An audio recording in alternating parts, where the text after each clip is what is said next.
The main protagonists, a collapsing horse, falling birds, butterflies, several planets, and scenes of Earth colliding with a renegade planet are all shown in slow motion during a dream scenario.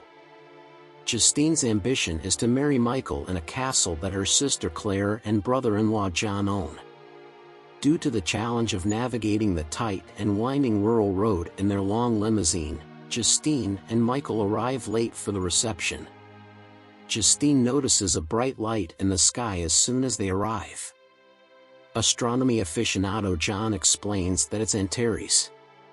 Gabby and Dexter, Justine's divorced parents, verbally insult one another in front of the guests, making the festivities less than peaceful.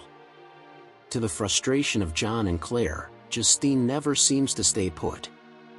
As Justine's boss Jack announces that she has been promoted to art director at his advertising agency, he anticipates that she will use the celebration to craft a new campaign tagline. After being forced into a role that others have selected for her, Justine relapses into the despair she has been experiencing for a while.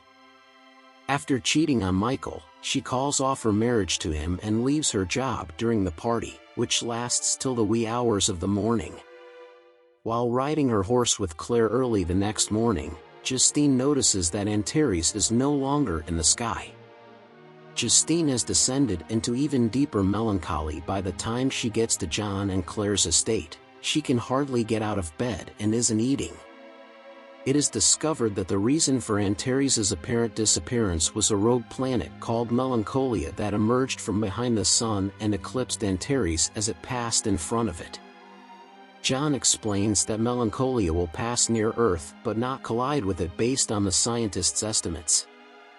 After researching the hypothesis that Melancholia would collide with Earth again after evading it, Claire is concerned as she studies Melancholia's trajectory online. While attempting to soothe her, John stealthily obtains food and fuel. Justine yearns for the end of the world and sunbathes naked in the planet's radiance at night, while Claire becomes more and more agitated due to the approaching planet. These are strange omens for the days ahead.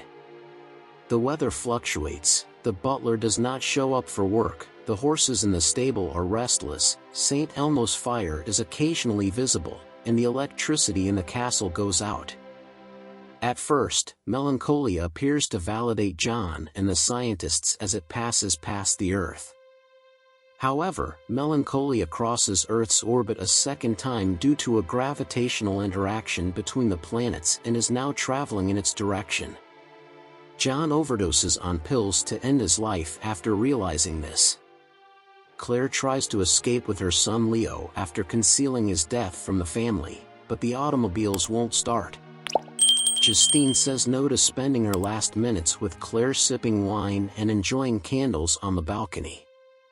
Rather, Justine suggests that they construct a magic cave out of branches in order to soothe Leo. Justine, Claire, and Leo sit beneath the cave and clasp hands just before the crash.